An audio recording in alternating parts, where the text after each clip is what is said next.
Okay, let's get started. Thank you guys for joining me in the daily huddle. So today we're going to talk about why revive. So we're always talking about restoring our buildings, rehabilitating our buildings, and reinventing our buildings.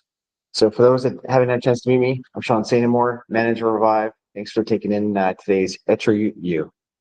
So we're talking about the history of Revive. Look at this for a retrofit tool that I've been using with consultants, the success stories we've had so far this year as well, and looking at marketing opportunities. So interesting enough that actually there's been a lot of really cool Revive projects for the last 10 years. Even when you look at one of the first ones talking about the spot heritage, this particular project would have gone to the landfill and yet was able to be restored into this beautiful home, showcasing this amazing craftsmanship and again, carrying on the craft of building. So the fact that it was a great landfill diversion is a pretty cool project to help kind of start off the Revive story. So in the last 5 years, there's more of the Revive buildings that you guys have seen, especially on their website. So if you want to look at more information, the Revive portion of the Etro website is fantastic. So please check it out.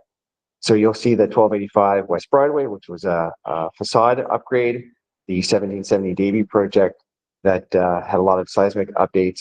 And again, I don't think when you're driving by the beach downtown that you can't miss that particular building. 402 West Pender, and then Turner's Dairies are some of the feature ones we have on the website.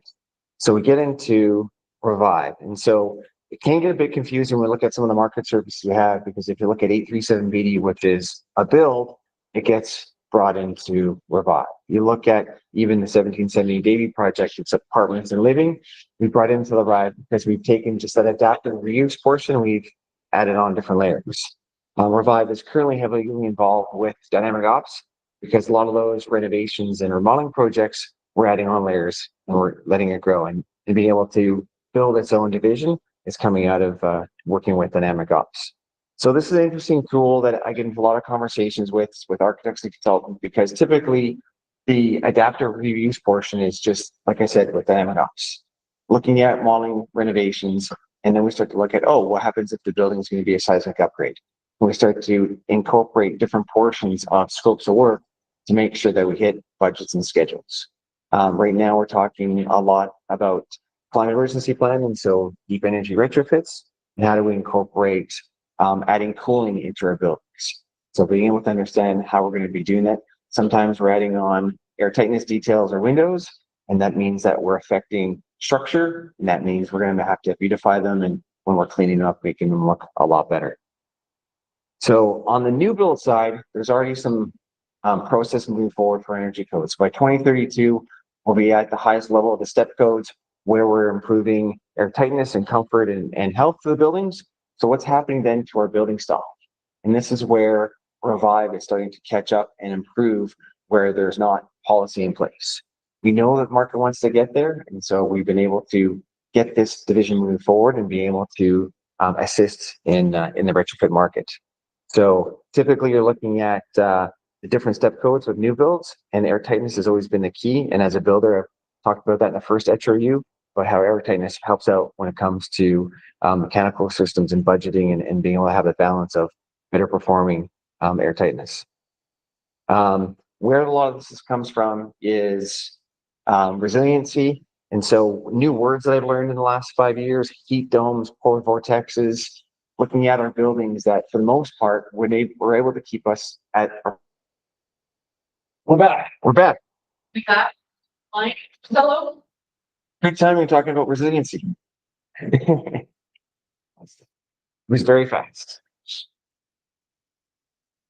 So looking at comfort and health, it's interesting again, understanding that, we understand where we're not comfortable, where we need a sweater, a heater, all that kind of stuff. Well, we now know that buildings can perform better in managing that level of performance that we require within our buildings.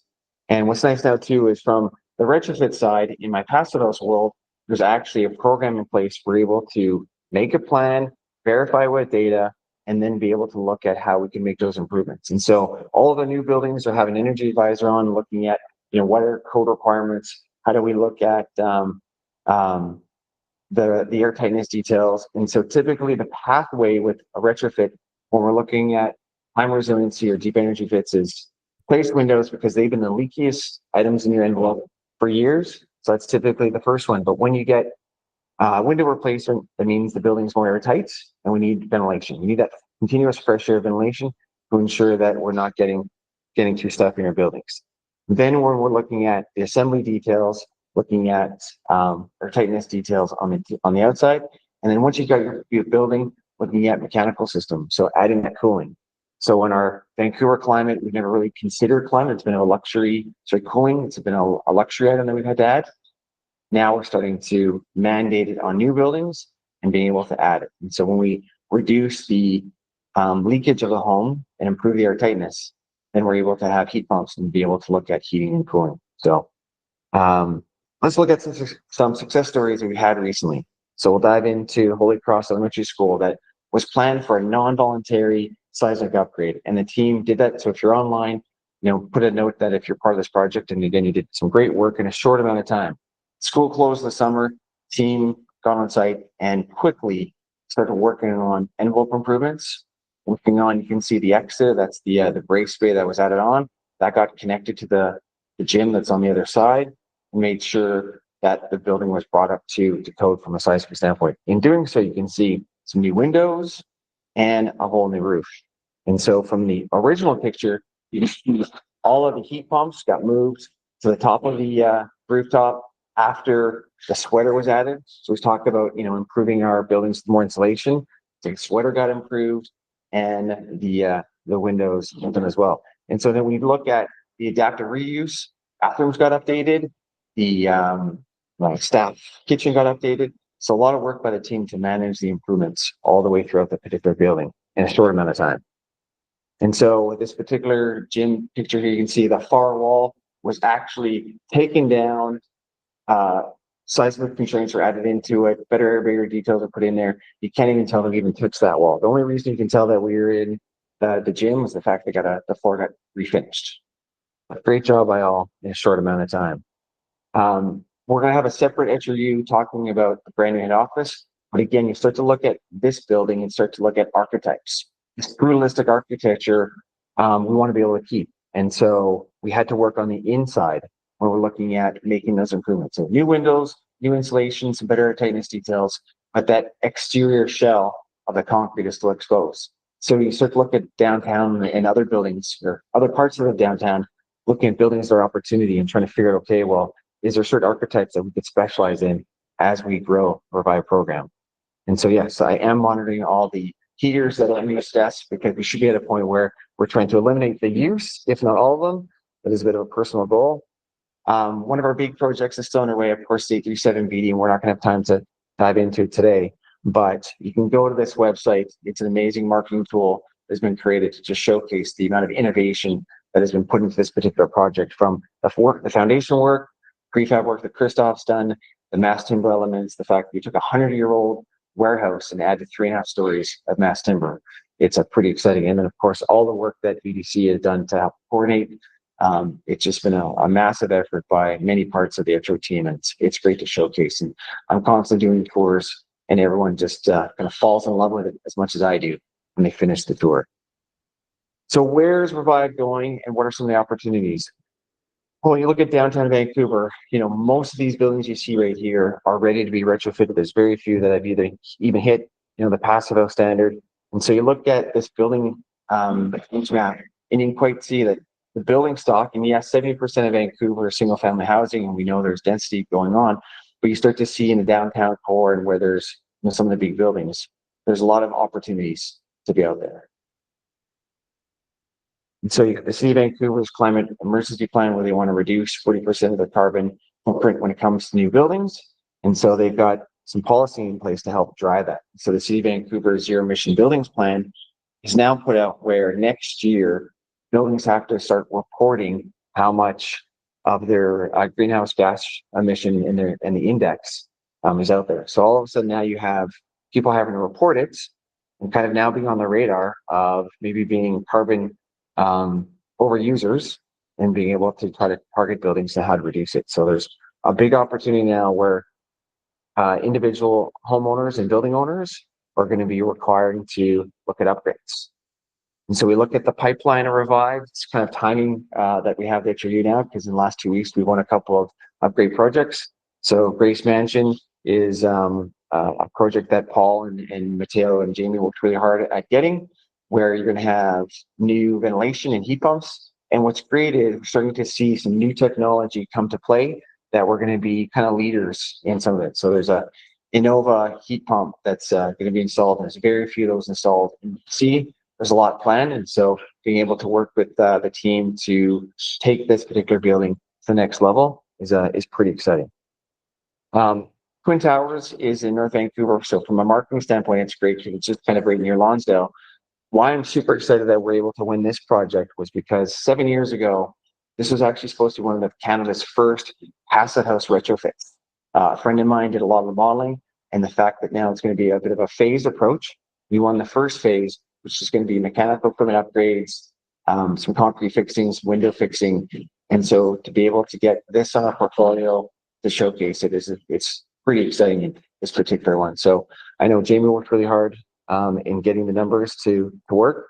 So great job to get it landed and for us to put it to our portfolio. So I'll just quickly talk about 11 West Hastings. Etro is becoming a big Revive company where you look at 1770 Davie, you look at what's happening in Victoria Broad Street, look at E37B, and now this one. We're really accelerating quite well in these big building opportunities.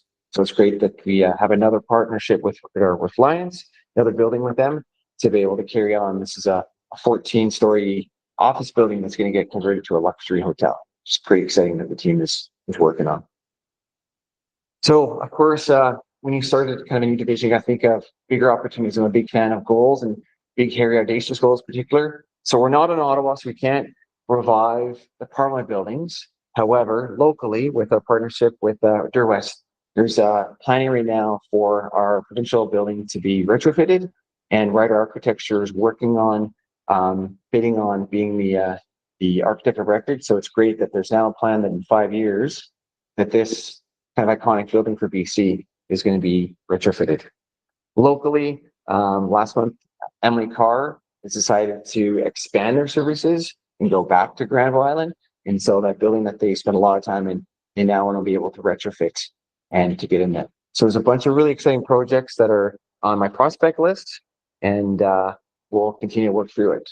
So this particular building is maybe a couple of years out as well. It's Metro Vancouver's waste energy facility, and the whole thing has been designed to use reclaimed lumber. And interesting enough is working with Jerome and parts of the team to look at where they'd be able to get wood. Well, happens to be that we are now demolishing a particular building. And so even though you might call it Burnaby Lake Demo Project, I'm calling it the Urban Forest of Burnaby, because this is the ceiling. It's a piece of wood that we were able to take out as a sample. And as of tomorrow, we're going to start to remove 4,500 square feet of roof decking that's going to be put aside, then be repurposed to build the exterior of the building. So this roofing material will be revived into cladding products. The glulam beams you see there and the heavy timber ideally will be taken down and then try to figure it out how it can be repurposed into the structural elements of the new building. So yeah, just a couple of interesting projects that are on the list that we're working through. And so yeah, so when we're looking at how Revive, is working with all the different departments. So as we grow Revive, heavily relying on Dynamic Ops team to help grow things, and until it has its own kind of crew of PM and PCs and the team. So looking forward to keep working with everyone. And one of the things that I love, this is Brad's photo that one of my favorite photos that actually has right now is from the part of where A37BD got really opened up. So I'm just going to say here, we revive bullshit with great people. So lastly, kind of my personal touch to our Etro U is, the lovely blue rock that we live on. We get to just dance and play, potentially do harm, and potentially do some great things on that thin blue line that goes around the third rock of the sun. So if you need resources, what I'm really excited about is between Passivos Canada and the Passive Accelerator that I'm involved in, that the retrofit market around the world globally is expanding very quickly. And so there's not a retrofit building, there's not a building on the planet that I'm scared of retrofitting. because of one, the team we have here at Etro, but also with the resources and the expertise that's happening to be retrofit in hot markets like Boston, New York, in Europe. They're exceeding in not just basic standards here in Vancouver, but hitting past those levels of retrofit stuff is pretty exciting. So as we grow Revive, we can rely on a pretty amazing industry to help support us as we do this. So not just Etro alone, but as a community, which is what I love, to collaborate and connect with people. So that is the end of today's Etro University. Thanks for participating. If I any questions. Hey, Sean, can I ask a question? That's what the products that we're seeing in the market right now, and those primarily driven why. So a couple of them. So if I break Revive down into three sections, we have small, medium, and big. On the small side, we're seeing housing associations wanting to improve, either voluntary or non, because they just see the benefit of doing a deep energy retrofit or electrifying. So it's depending on their values of how they want to manage their building stock. We're seeing that with like Brightside and New Housing Society. Those are the ones that are kind of driving their own personal, and they've got housing stock between say 20 to dozens, so 23 to 6-story wood frame buildings that they want to improve upon. That's kind of one market segment. The next one is just the kind of thick 14-story concrete buildings that some of Brightside has that are like the West End. And then you're seeing the bigger ones where clients are seeing better improvements, but typically that is where that adaptive reuse or even switching. We have Reliance that is switching from an office to a hotel. So there's 288 buildings that Rena mentioned to you today that are now being brought into City of Vancouver's performance center for reporting. And so we'll be able to look at that data. Seismic upgrades is school districts. So getting data from the school districts on where those opportunities lie and being able to make sure we're allowed to bid in those particular cities and be able to target those schools once the RFP comes out. Yeah. Maria has a question. Go ahead, Maria.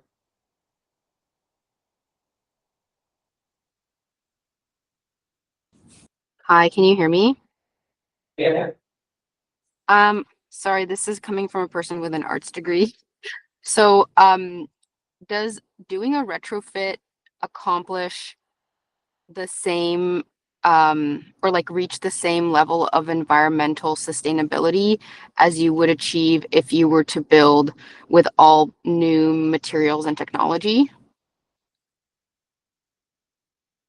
Great question. So what to kind of get things started is when we do one of the audits from the energy standard, we're looking at the operational carbon. Then we can also be looking at the embodied carbon materials. And so when we're looking at big buildings like concrete and steel, ideally we want to keep those buildings as they were and repurpose them and maybe modify them to achieve their goal because of the carbon that went into the original building. When we build new, same thing is we're looking at a zero carbon building. We're still understanding the same elements of the energy that it takes to operate that particular building, and then the energy to create the materials to build that. And so there's always a balance when you get either say a plot of land that either has a building or doesn't have a building. What is the best method or attack? Always will depend on kind of what's there. So we definitely have measures for new buildings of how to build better, as well as how to retrofit better. And we have models and data to be able to figure out, ROI, but also what is maybe the most sustainable method of doing it.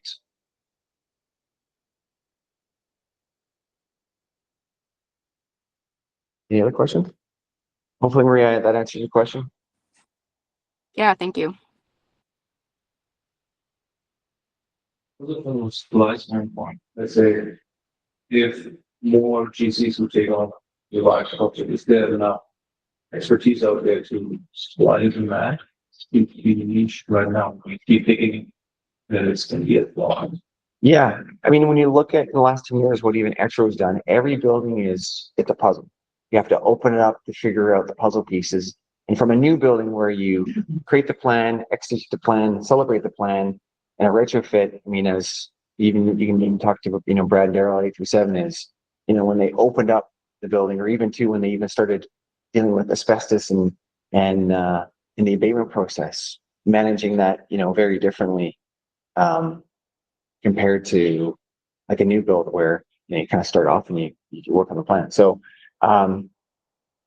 if there's people like on the higher level, as long as there's project managers and teams that are good at solving problems, there's great opportunities. When we get into the deep energy retrofits, looking at equipment, like I said earlier with Grace's mentioned, we're bringing these Innova, heat pumps in that's still new to the market. They've been used other places, so making sure we have the right mechanical trades and the specialists to hook up those type of equipment. So the market is shifting where the high performance materials are becoming more available locally. Luckily, we have 5 passive house certified window manufacturers between like Innotech and Euroline that can help out in so it's growing like as fast as retrofits have been kind of brought in, and how fast even Revive is growing. The market is responding with resources. So I'm less concerned just in the fact too of the amount of expertise. And I think the biggest difference between, say, new builds and even in the retrofit side is the amount of collaboration for people to like learn and see, just to be able to stop making those mistakes and saying, okay, well, if we're gonna, fix an assembly on a cladding, what is the most affordable materials that might be the lowest carbon footprint, and be able to look at those solutions instead of being like, hey, we've got 12 different solutions for this wall system. Which one do we pick? We've kind of now figured out, okay, we've got 2 or 3 that are better to do, faster to do. And now to kind of come back to you is even looking at how do we retrofit buildings. And so we've got an example in the Massachusetts area that they're prefabbing panels to get stuck on an existing brick building. And so we even have like that technology that's coming to the market pretty quick. Yeah. I mean, I'm always the internal option, so I'm always like, hey, we can accomplish and fix any building. We just need to get it to the marketplace and have a discussion on how we can attack it and fix it. So, sure. I think so. Yeah. All right. Thanks, everyone. Enjoy the rest of your day.